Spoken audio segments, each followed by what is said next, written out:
Sentate por acá, Gustavo. Hey. ¿No vayate para mientras, pues?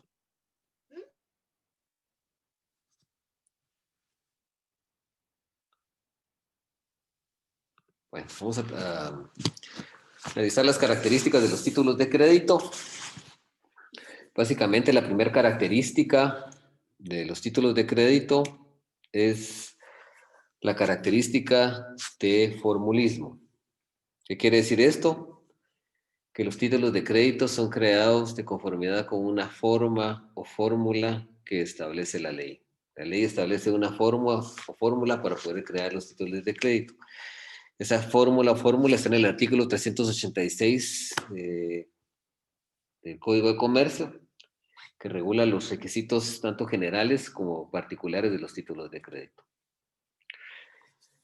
Los requisitos generales de los títulos de crédito, o sea, básicamente están en el artículo 386 y es básicamente son el nombre del título de que se trata, el lugar y fecha de su creación, los derechos que el título incorpora, el lugar y fecha de cumplimiento de tales derechos y la firma de quien signa el título. Eso de conformidad con el artículo 386. Ese artículo dice requisitos. Dice, solo producirán los efectos previstos en este código los títulos de crédito que llenen los requisitos propios de cada título en particular y los generales siguientes. Dice el nombre del título de que se trate. Dice la fecha y lugar de creación. Los derechos que el título incorpora. El lugar y fecha de cumplimiento de ejercicios de tales derechos, dice. La firma de quien lo crea. Dice, y los títulos en serie, dice, podrán estamparse firmas por cualquier sistema controlado, deberán llevar por lo menos una firma autógrafa. Entonces, esos son los requisitos generales de los títulos de crédito.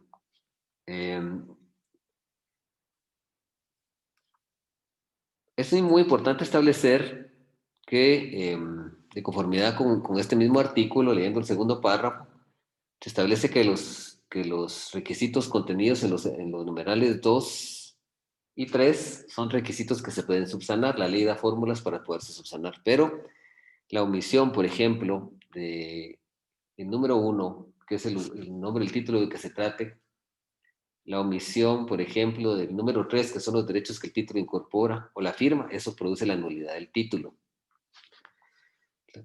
El segundo párrafo de este artículo, o el tercer párrafo, perdón, dice, si no se mencionara el lugar de creación, si no se mencionara el lugar de creación, se tendrá como tal el del domicilio del creador. Recuerden que dentro el creador es el que también nosotros conocemos como librador, es el que va a crear el título de crédito de conformidad con los requisitos que establece la ley.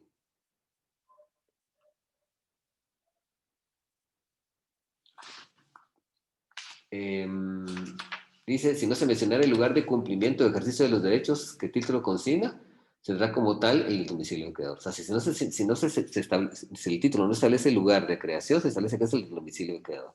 Si no se establece el lugar de cumplimiento de tales derechos, se establece que es el domicilio del creador. Dice, si el creador tuviere varios domicilios, el tenedor podrá elegir cualquiera de ellos, igual derecho de elección tendrá si el título señala varios lugares de cumplimiento. Dice, la omisión insubsanable de menciones o requisitos esenciales que debe contener el título de crédito no afectan el negocio o acto que dio origen a la emisión del documento. O sea, si el título de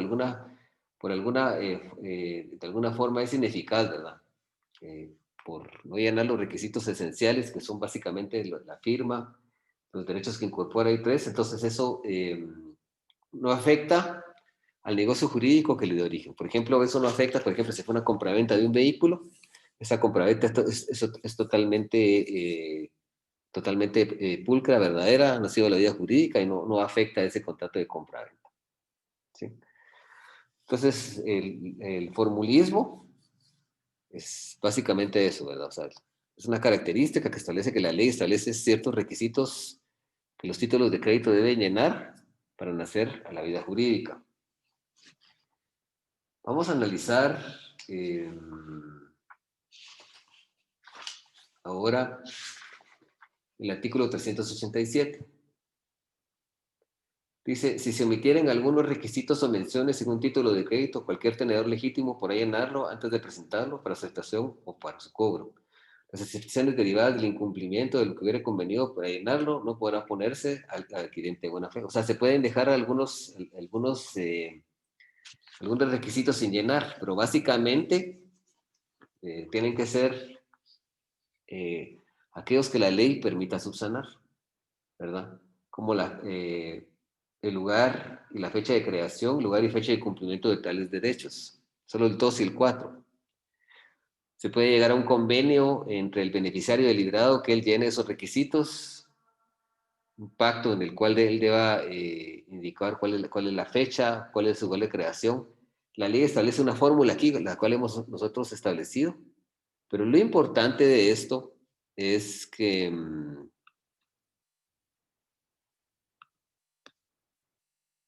lo importante de esto es que cuando vamos a crear un título de crédito, lo hagamos con las solemnidades que establece la ley. Si bien la ley establece que ante la omisión de tales requisitos, de algunos requisitos, por ejemplo, los contenidos en el numeral 2 y el numeral 4 de ese artículo, la ley establece la facultad para poder tener esos requisitos en un acuerdo entre el creador del título y el beneficiario, porque la ley lo establece, y básicamente los únicos que se pueden subsanar son esos dos, ¿verdad?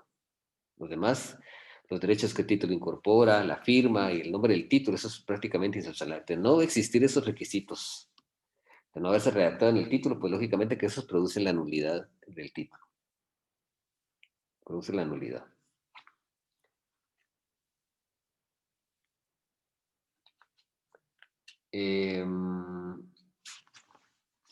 Vamos a analizar. ¿Tienen alguna duda en cuanto al formulismo de los requisitos generales de los títulos de crédito?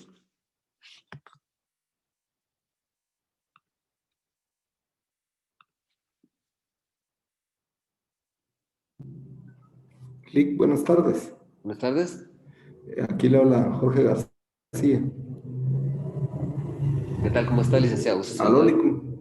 Sí, lo escucho. Igualmente, fíjese que solo con una observación, yo sé que de pronto por ahí vamos a ver más a detalle cada uno de los títulos, pero por ejemplo, en la factura cambiaria, aquí donde dice que el domicilio, si no aparece el domicilio de la emisión, se tomará como el domicilio del creador del título. Sin embargo, con la factura cambiaria hay que Ahí tener sí un poquito no. cuidado. Ajá, hay que tener cuidado porque esa tiene que tener por fuerza la dirección, porque si no, no se cumple con los requisitos de la ley del IVA, que es específica, y Así es. entonces ahí cae en una sanción por incumplimiento de los deberes formales, ¿verdad? Sí, muy buena observación. También en el cheque, si por ejemplo, Ya. también tenemos que tener los requisitos bien redactados, porque si no, el banco nos va a rechazar el título, ¿verdad? El banco nos Exacto. rechaza el título. Esto que estamos analizando aquí podría aplicarse en el vale, puede aplicarse en el pagaré, A en la ver. letra de cambio, pero lo que es el cheque, lo que es la factura cambiaria, las cédulas hipotecarias, los bonos bancarios, es muy difícil que eso se dé. Muy buena observación. Muchas gracias. Por nada.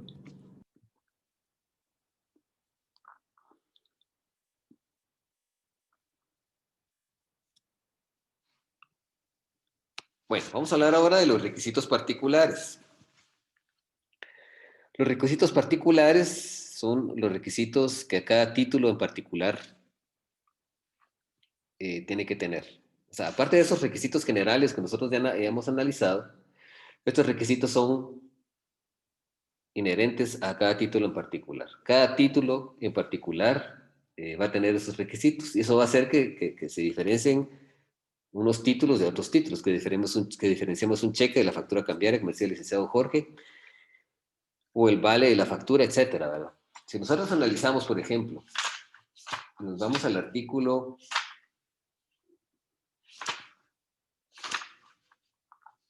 441, analizamos los requisitos particulares de la letra de cambio, dice. El artículo 441 dice, la orden incondicional de pagar una suma de dinero la orden incondicional de pagar una suma determinada de dinero, el nombre del girado y la forma de vencimiento. nosotros analizamos el cheque.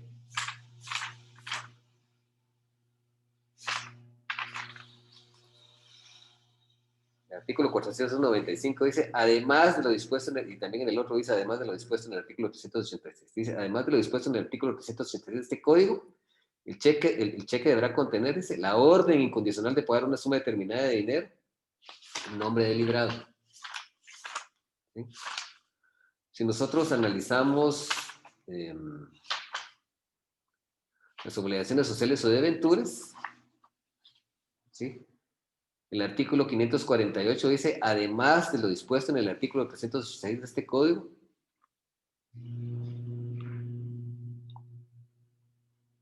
disculpen, ¿están conectados, no? Philip, Sí. Cuando haya alguien en sala de espera, avíseme, por favor. Porque...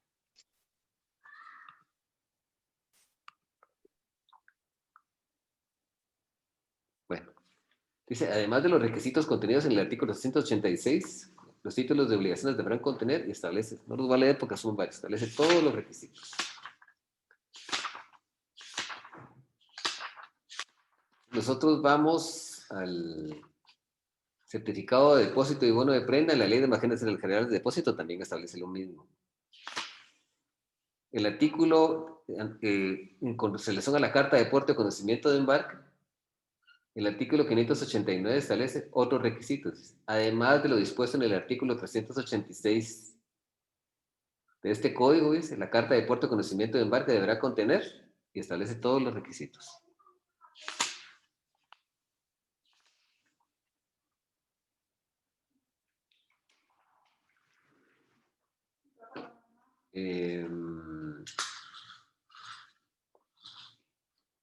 Para la factura cambiaria, que era de la que nos hablaba el licenciado Jorge, dice otros requisitos. Dice.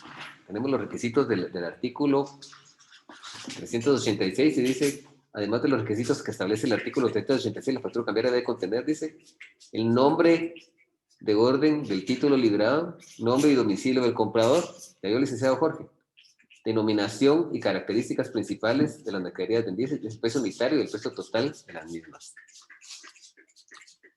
O sea, que además de los requisitos particulares deben contener, y así podemos ver una serie de títulos de crédito, vamos a analizar varios, podemos analizar y establece fundamentalmente que aparte de los requisitos que regula el artículo 386, que son los generales, también debe contener los particulares. En suma, la característica de formulismo establece que los títulos de crédito son creados en base a una forma o fórmula que establece la ley.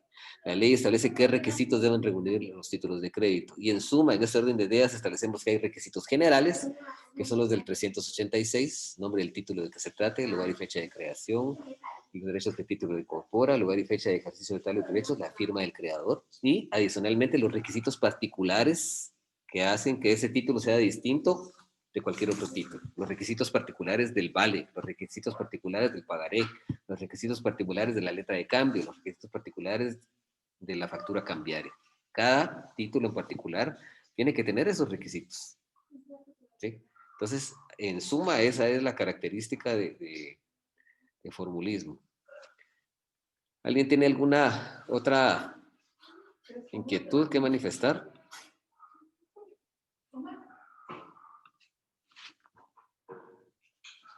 ¿Hay alguna duda?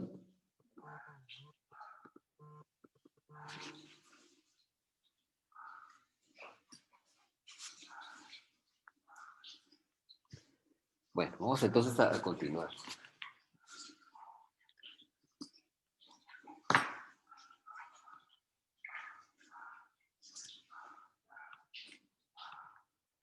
Bueno, vamos a hablar ahora de la característica de incorporación.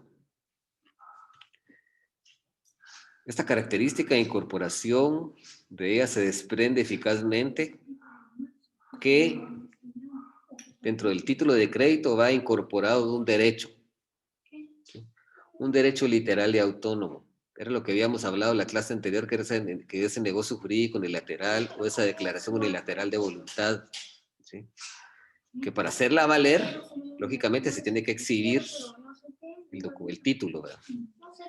Si se pretende utilizar el título, si se pretende hacer valer ese derecho sin el documento, entonces nunca va a surtir efectos y no va a tener valor jurídico alguno. ¿Sí? Es importante establecer que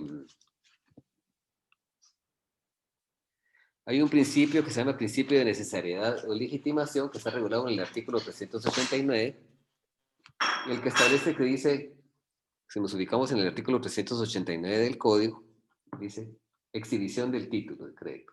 Dice, el tenedor de un título de crédito, para ejercer el derecho que en él se consigna, tiene la obligación de exhibirlo y entregarlo al momento de ser pagado. Dice, si solo fue pagado parcialmente o en lo accesorio, deberá hacerse mención del pago en el título y dar por separado el recibo correspondiente. ¿Sí? El recibo correspondiente. Entonces, aquí tenemos que tener bien en cuenta que esa característica de incorporación establece que en el título de crédito va inmerso, ¿sí? Va incorporado, va metido, por decirlo así de forma vulgar y coloquial, un derecho. ¿Sí? Si nosotros analizamos su fundamento, está en el artículo 386, numeral tercero, los derechos que el título incorpora. ¿Y qué derechos va a incorporar ese título? Es el negocio jurídico unilateral o de la declaración unilateral de voluntad que va inmersa en ese título. El licenciado Jorge nos habla de la factura cambiaria. El derecho que va inmerso en la factura cambiaria es un crédito por la suma total de una venta de mercaderías o por el saldo, si es que se pagó un anticipo. ¿Sí? En el pagaré es una promesa incondicional de pago, de pagar una suma determinada. En la letra de cambio es una orden incondicional de pago. En sí, cada título lleva un derecho que queda inmerso y ese derecho lo tenemos que conocer nosotros como negocio jurídico unilateral o declaración unilateral de voluntad. Cuando nosotros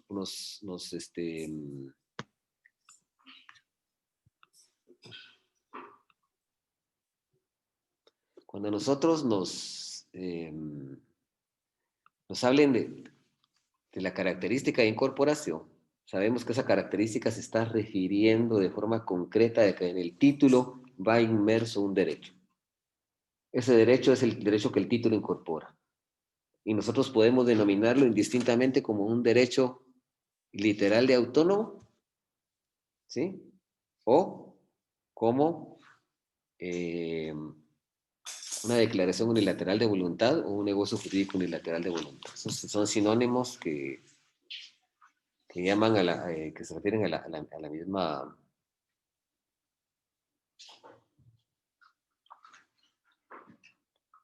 ¿verdad? Entonces, básicamente eso, ¿verdad? Entonces, debemos tener muy en cuenta eso, esa característica de incorporación, y es muy importante analizar el segundo párrafo de este artículo del 389, dice, lo voy a leer completo otra vez, dice, el tenedor de un título de crédito. El tenedor de un título de crédito, ¿quién es el beneficiario? Si yo le traigo un cheque a Jordi, él es el beneficiario, es el tenedor del título. Desafortunadamente esta ley no es muy uniforme en ciertos conceptos, ¿verdad? Pero tenemos que ir deslindando cada uno. Pero el tenedor el tenedor del título es el beneficiario, ¿sí? El que está legitimado para cobrar el título, porque el Ministerio de la Ley así es y ha sido creado a su favor, de conformidad con las formalidades que la ley establece.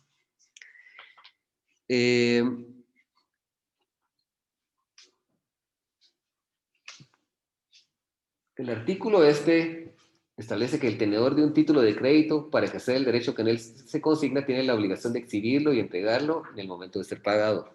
Si yo voy al banco y pido que me paguen, una persona me gira un cheque de 5,000 quetzales y pretendo que me paguen los 5,000 quetzales sin exhibir el título, no me los van a pagar. No me los van a pagar. No me los van a pagar.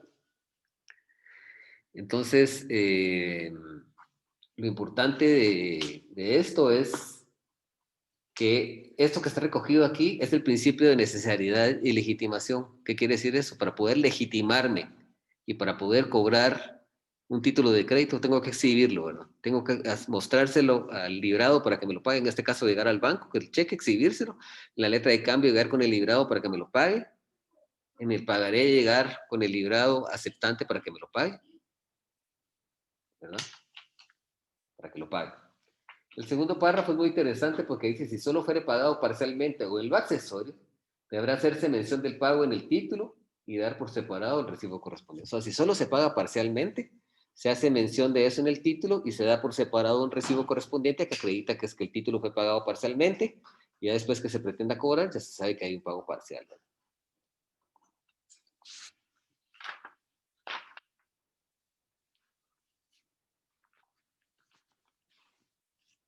¿Hay alguna duda respecto a esto?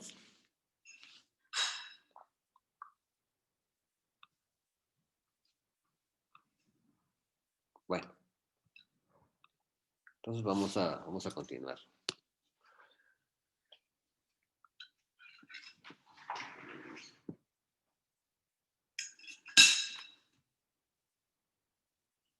Vamos a analizar ahora la característica de literalidad. Esta característica de literalidad establece que el derecho que va incorporado en el título, ¿sí? El derecho que va, debe hacerse valer, ¿sí? La eficacia y sus efectos, eh, la validez de ese derecho literal autónomo, de ese derecho que va incorporado, debe hacerse valer de conformidad con el contenido de lo que literalmente está redactado en el título, ¿sí? De lo que está escrito. Contra eso no se puede oponer prueba alguna. Si yo le giro a alguien un cheque de 10,000 quetzales y él me dice que yo no le di 10,000 quetzales, sino que son 20,000, entonces tenemos que irnos al sentido estricto de lo que está redactado en el cheque y sabemos específicamente de que yo le tendría que pagar el importe del título de 5,000 quetzales, no más que eso. ¿Sí? En algún caso, si yo le pretendo, por ejemplo, en la letra de cambio, si yo le pretendo cobrar intereses a una persona con una letra de cambio a día fijo, no le puedo cobrar, porque solo las letras de cambio a cierto tiempo vista y a la vista son las que generan intereses. ¿Sí? Entonces, hay que irse al contenido estricto de lo que establece el título. El título establece un contenido específico y ese es el contenido de conformidad con esta característica de literal que nosotros vamos a aprender a hacer valer. Si nosotros queremos hacer valer el derecho que está contenido en un título, la lógica nos empuja a establecer que el contenido en el título, según el principio de literalidad, nos tenemos que ir a la letra muerta y taxativa de lo que está redactado en el título. No podemos ir y pretender que se nos exija un derecho literal y autónomo que no consta en el título, tanto principal como accesorio, ¿verdad? No se podría.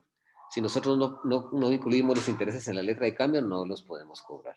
Si nosotros tenemos un cheque de 5,000 y queremos que nos sea pagado por una mayor cantidad, tampoco va a ser posible. Eso no es factible, ¿verdad?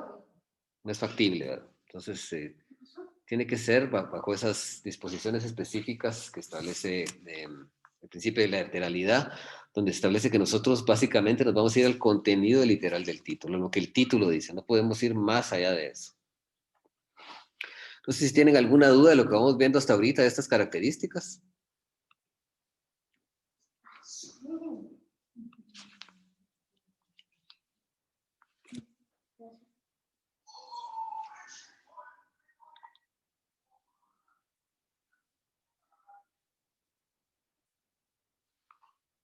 Digamos entonces.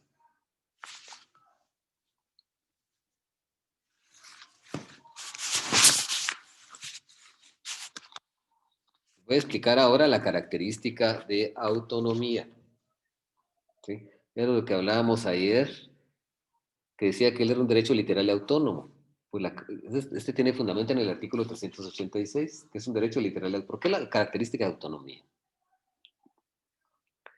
Pues básicamente cada elemento subjetivo, cada sujeto, cada persona que interviene en la circulación de un título de crédito tiene obligaciones autónomas distintas de los demás elementos subjetivos.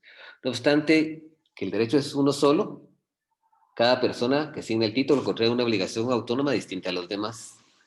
Y aquí les quiero explicar que, por ejemplo, hay un sujeto que crea el título, que se llama el librador. Tiene una obligación autónoma que consiste en crear el título. Ese sujeto crea el título y le va a ordenar a otro sujeto que se llama librado que lo pague.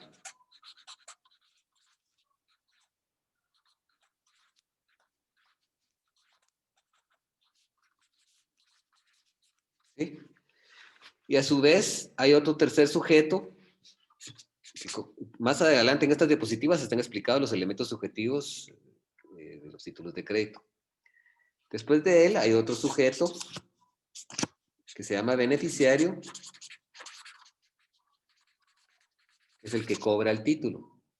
Cobra. ¿Sí? Ese sujeto, a través de un endoso, puede transferir el título en propiedad a otro sujeto. Y ese otro sujeto puede usar el título a otro y ese a otro. Voy a poner un cuadrito aquí, no sé si lo ven ustedes aquí, pueden ver lo que tengo aquí. ¿Pueden ver esto que tengo aquí? ¿Pueden ver mi cámara? No se ve, Lick. No se ve, Lick. Está un poquito borroso. ¿Ahí?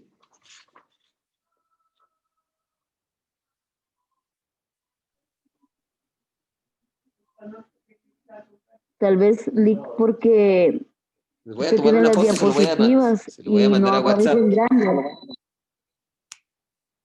Gracias. Le voy a mandar una foto.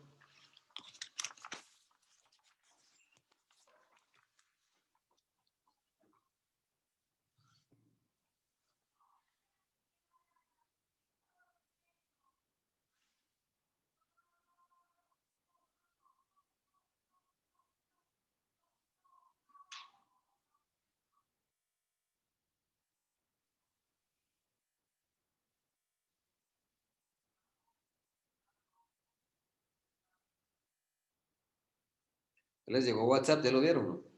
¿Vean su WhatsApp? Sí, Lick. Lick, ya ¿Ah? llegó.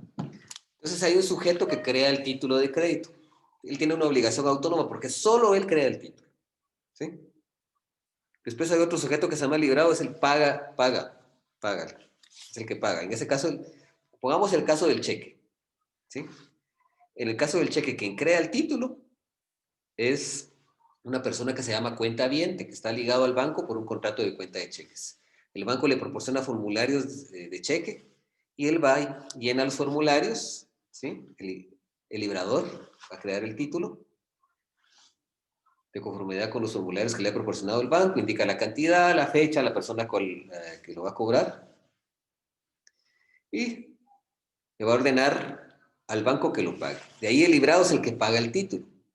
Estamos hablando de títulos de crédito que contienen la obligación de pagar una suma de dinero, ¿verdad? No es la regla general para todos.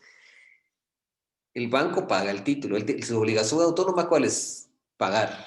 Él no va a crear el título, él va a pagar, ¿sí? Y yo le voy a girar ese cheque a Jordi y resulta que Jordi es el beneficiario y él voy a ir a cobrarlo mañana al banco, ¿verdad?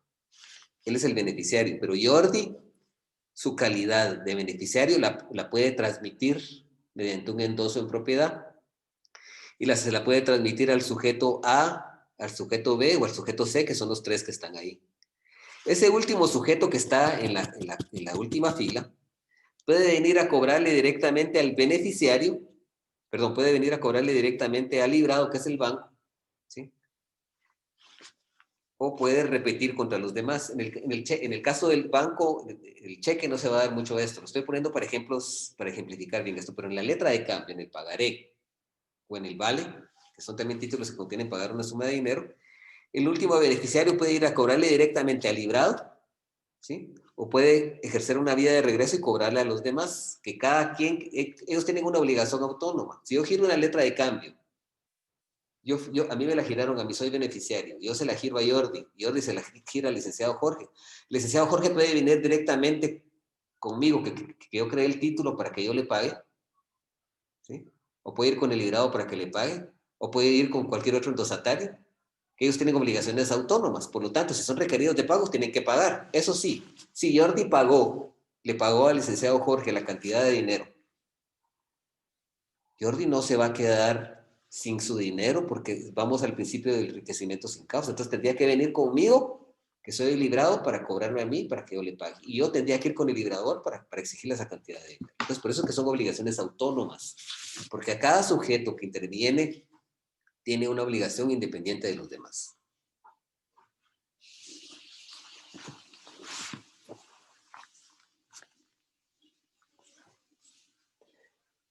¿Tienen alguna duda? Este tema es un poquito a veces confuso. Quisiera saber si tienen alguna duda, que me la aclaren, por favor. Lick, yo me perdí en la segunda persona, el librado. No entendí bien quién es él en este negocio, por El que llamarlo paga así. el título, es el que paga el título, el que paga el importe del título, el banco. El librador crea el título. ¿Sí? El librado lo paga, en este caso el banco. El librador crea el título, en este caso el cuentaviente, en conformidad con los formularios que el banco le proporciona. Si fuera una letra de cambio, él no va a tener un formulario. Él va a analizar su código de comercio, va a ver cuáles requisitos tiene y los redacta en una computadora, en una máquina de escribir que ya no existe. Y le va a ordenar a alguien, a un librado, a un sujeto que pague esa obligación. ¿Sí? Y la otra persona, el que cobra, es el beneficiario. Eso hay unas diapositivas adelante que las vamos a explicar.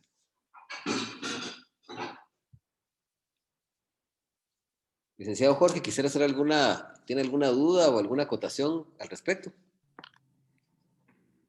Gracias, Lick. Pues realmente duda no tengo. Esto se complica porque normalmente no entendemos la función de las tres personas diferentes en los títulos de crédito.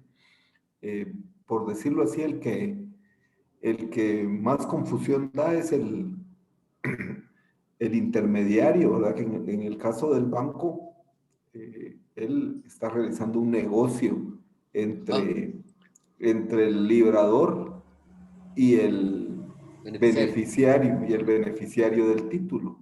Él es un intermediario que saca alguna utilidad por estar interviniendo en esa operación, porque normalmente Sí.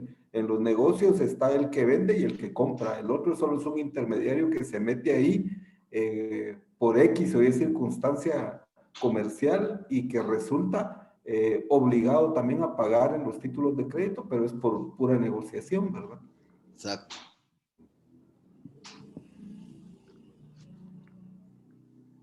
Exacto. Así es. Así es. Bueno, ¿alguien que tiene alguna duda, por favor, plantéela en estos momentos?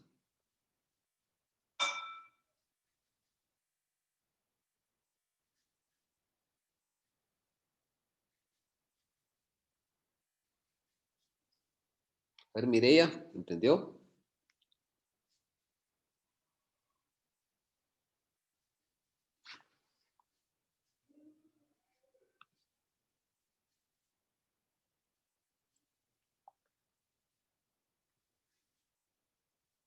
A ver, Alison, ¿está claro? Lick, buenas noches. Disculpe, yo le iba a hacer una pregunta Dígame. que no sé si me quedó muy claro.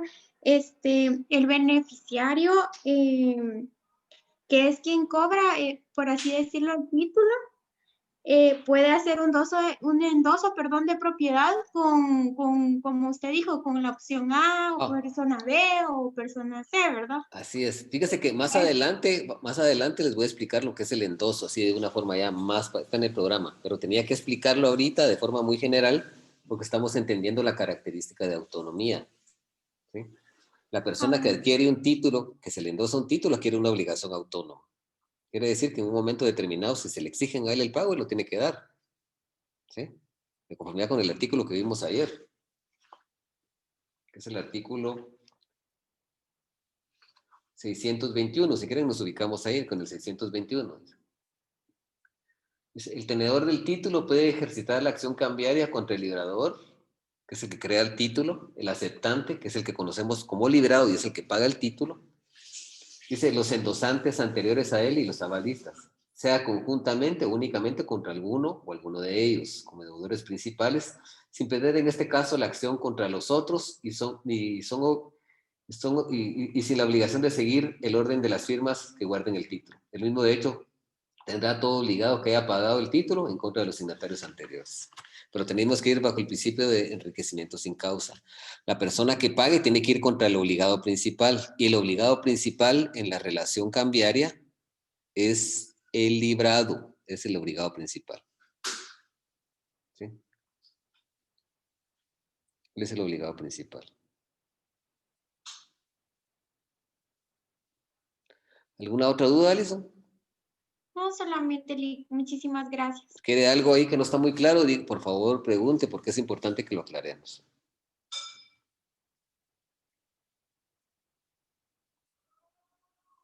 Bueno, a ver, Brandon Mateo. Brandon. Creo que todo está claro, Lick, y gracias a la observación de don Jorge, creo que comprendí más el caso de la persona del librado. Lo que pasa es que estamos muy acostumbrados al cheque. Estamos muy acostumbrados al cheque, porque es lo que más manejamos. Por eso lo mencionamos, para que podamos en estos momentos, que son momentos que nos estamos adentrando nosotros en la teoría general de los títulos de crédito, que lo mencionamos para poder ejemplificar, ¿verdad? Muy bien, bueno, entonces vamos a seguir.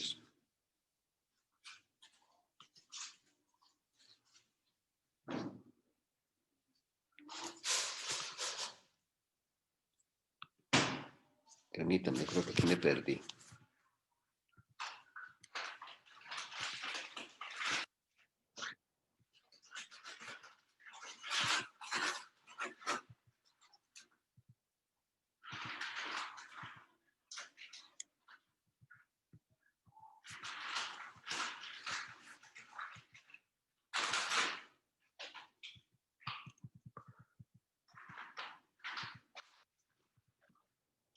Bueno, vamos a analizar ahora los elementos subjetivos de la mayoría de títulos de crédito.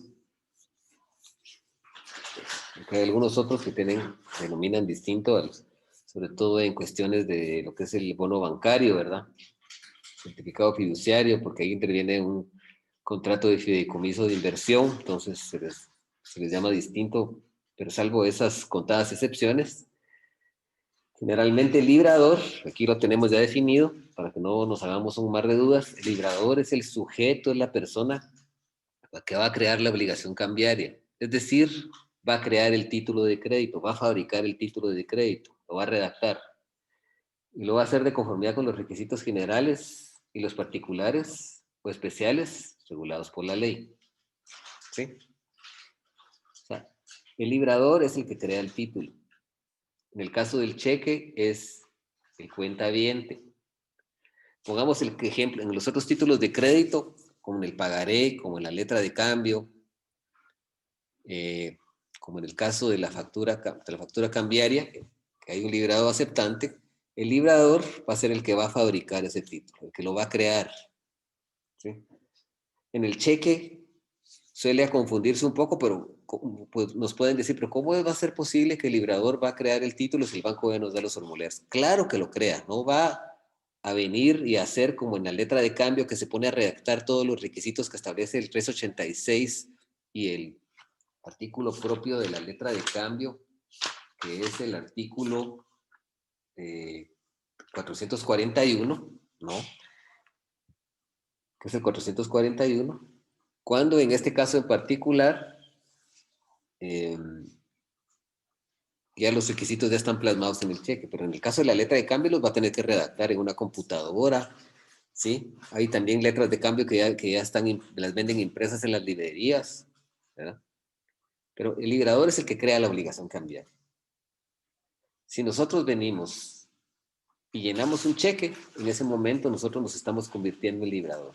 En el momento que creamos el cheque, en el momento que lo firmamos y que designamos una persona que lo va a cobrar, que va a ser el beneficiario.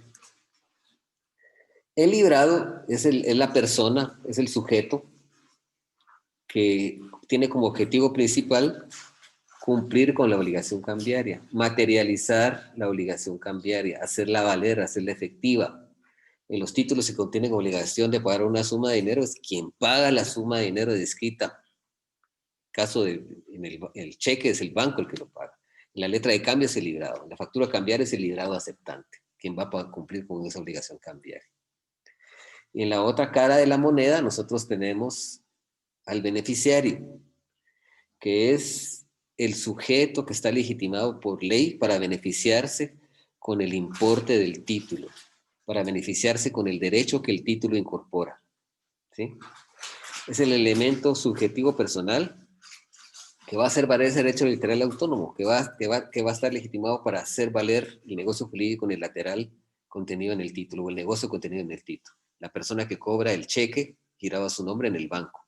La persona que cobra el vale o el pagaré que está girado a su nombre. Básicamente eso, ¿sí?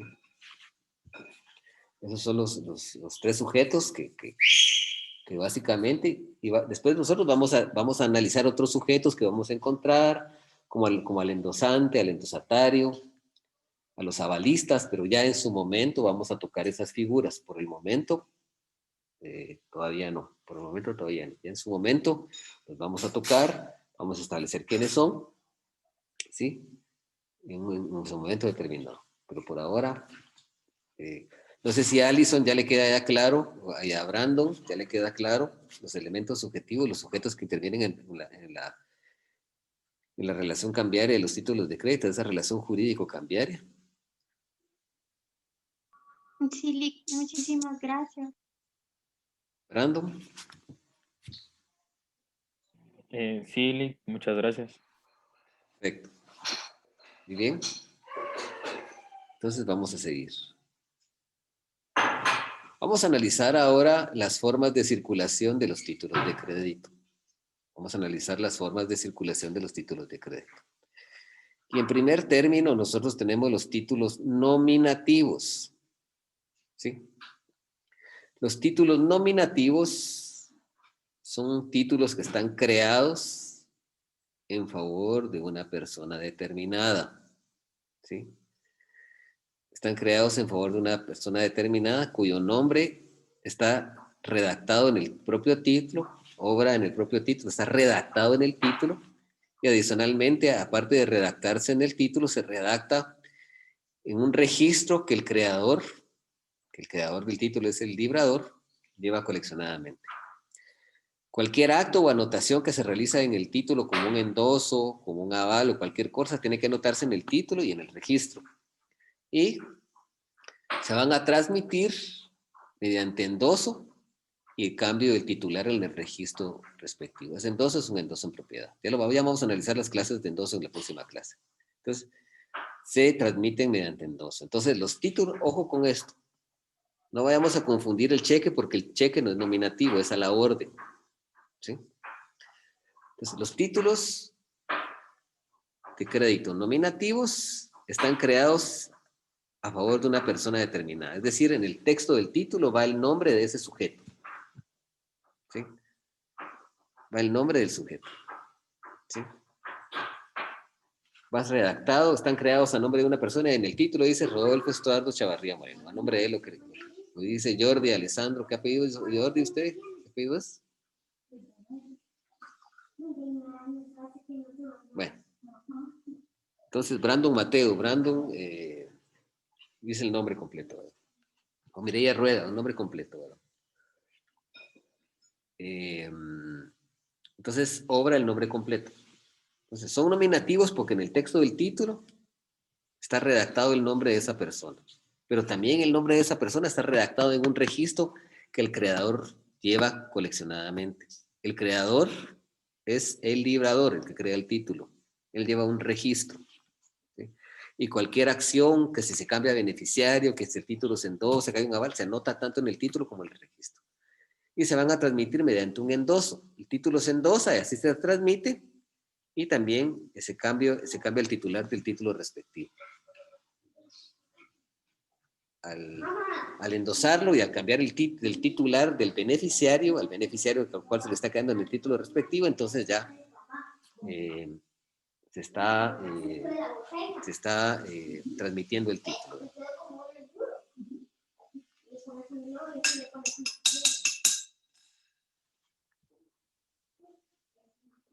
El título respectivo. No sé si tienen alguna duda con respecto a este nominativo. Sería el momento de preguntar ahora.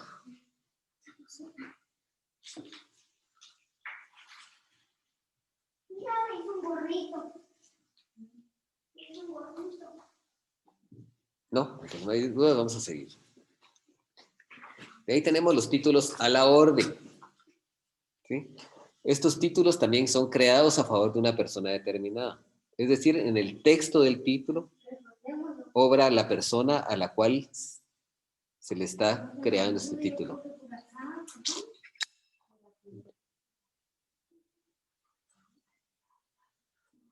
O sea, los títulos a la orden están creados a favor de una persona determinada. Están creados a favor de un sujeto determinado. El nombre de ese sujeto va redactado en el título. ¿Sí? Va redactado en el título de que se trate. Obra en el título de que se trata, va redactado ahí. Y se transmiten mediante endoso y la entrega del título. Aquí no hay registro. La diferencia entre el título, alguien me puede decir, pero son iguales que el nominativo, no son diferentes. La diferencia entre el título a la orden y el título nominativo es que el título a la orden no lleva registro, mientras que el título nominativo sí lleva registro. Cualquier anotación, cualquier cambio, cualquier cosa que haya que hacer ahí, tiene que hacer en el título y en el registro, mientras que aquí solo en el título. Solo se usa el título, no hay un registro. Entonces, están creados a favor de una persona determinada. El nombre de ese sujeto obra redactado en el título, ¿sí? Y se transmiten mediante un endoso, ¿sí? Un endoso en propiedad y la entrega material del título, ¿sí? Recuerden que los títulos nominativos se transmiten mediante endoso y el cambio de titular en el registro respectivo y lógicamente que también la entrega del título. No sé si hay alguna duda en cuanto a la diferencia entre los títulos nominativos a la orden en este momento.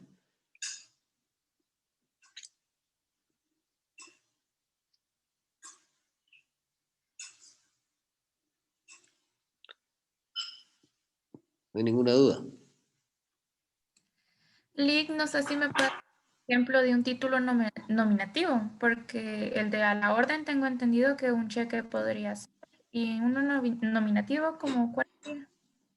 Los certificados, los bonos, las obligaciones sociales o debeduras son nominativos. ¿Sí? También, aparte, los bonos bancarios también. Las cédulas hipotecarias también son nominativos. Gracias, El cheque es únicamente a la orden, únicamente. La letra de cambio puede ser a la orden o al portador.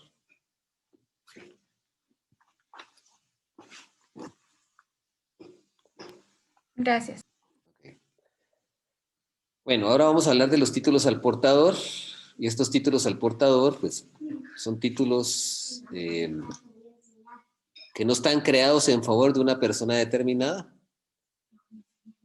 aunque no contengan la cláusula al portador, es decir, aunque no lleven la palabra al portador, y se transmiten mediante la simple tradición. Sí.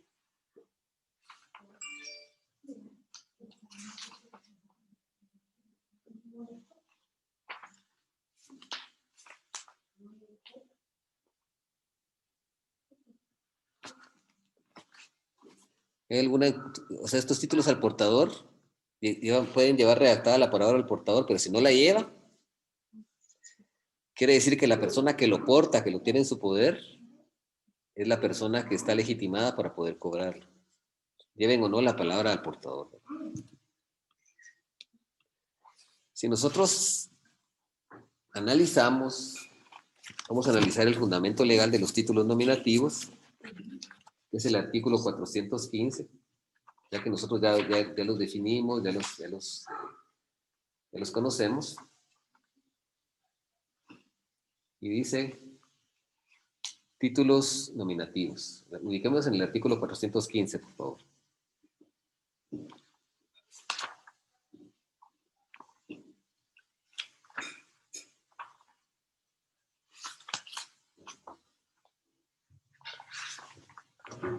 Dice títulos nominativos. Dice, son títulos nominativos los creados a favor de persona determinada, cuyo nombre se consigna tanto en el propio texto del documento como en el registro del creador. Son transmisibles mediante endoso e inscripción en el registro. Ningún acto u operación referente a esta clase de títulos surtirá efectos contra el creador o contra terceros si no se inscribe en el título y en el registro. O sea, ese artículo nos queda claro, establece que ese título está creado a favor de una persona determinada y que el nombre de esa persona va va consignada en el título, pero también en un registro. ¿Sí? Y que se transmiten mediante un endoso y la inscripción del nuevo beneficiario en el registro respectivo. Ningún acto, ninguna operación, por ejemplo, ningún endoso, ningún aval, ni cualquier otro acto de naturaleza cambiaria, el protesto, por ejemplo, no surte efectos si no se consigna al unísono tanto en el título como en el registro. Y el número 416 establece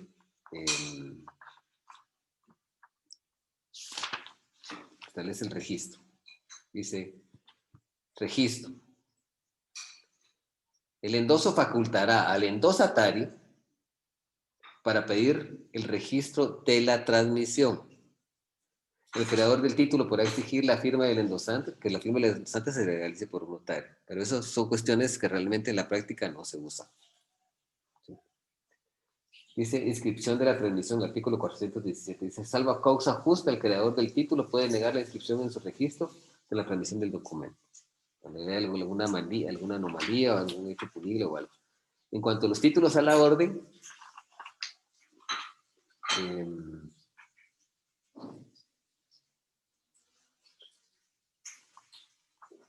dice el artículo 418, títulos a la orden. ¿Sí? ¿Tiene alguna duda de los títulos nominativos, de su fundamento legal, del espíritu exegético del artículo 415 al 417?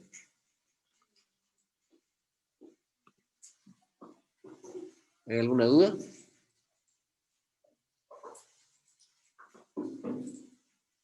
Están muy callados. Licenciado Jorge, ¿está claro o no? Sí, Lic, está claro. Muy bien. Vamos a hablar de los títulos a la orden. Dice, títulos a la orden.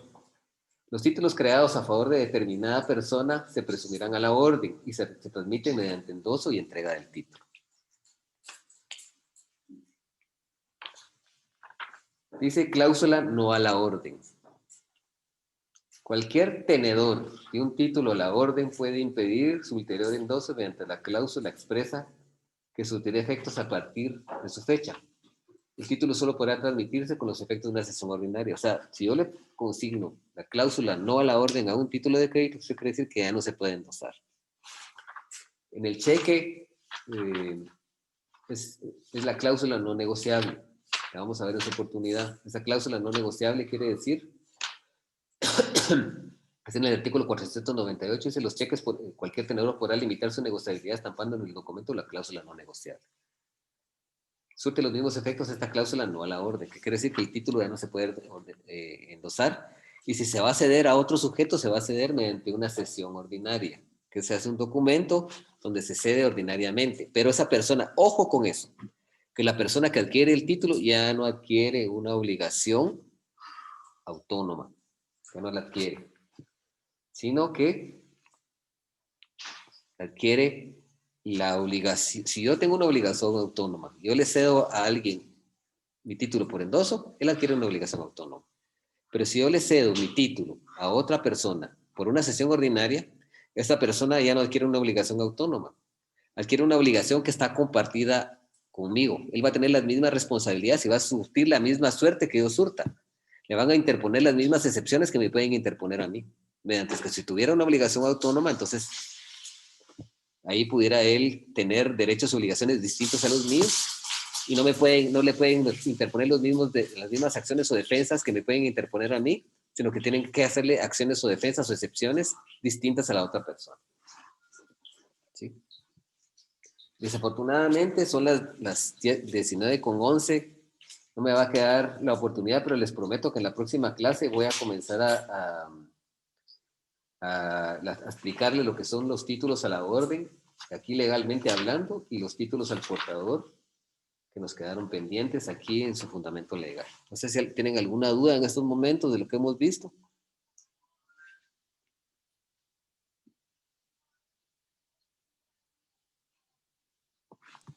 No, todo está bien. ¿Todo está claro? Licenciado Jorge.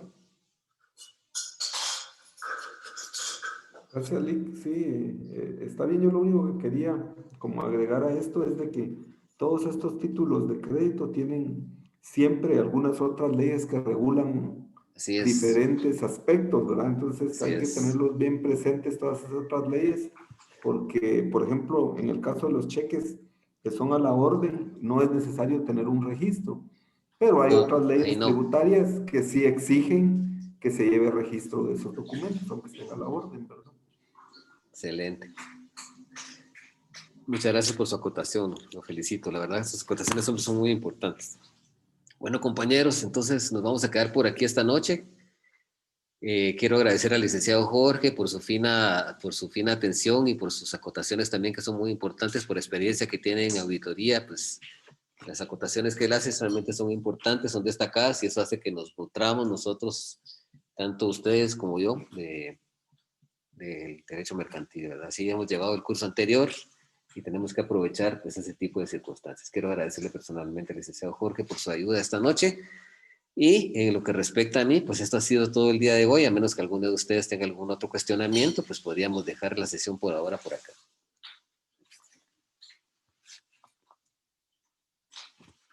No tenemos ninguna duda, entonces nos vamos a quedar por acá. Tengan una feliz noche. Buenas noches, Lick. Buenas noches a Feliz todos. noche, Lick. Feliz noche. Noches. Feliz noche. Buenas noches, Lick.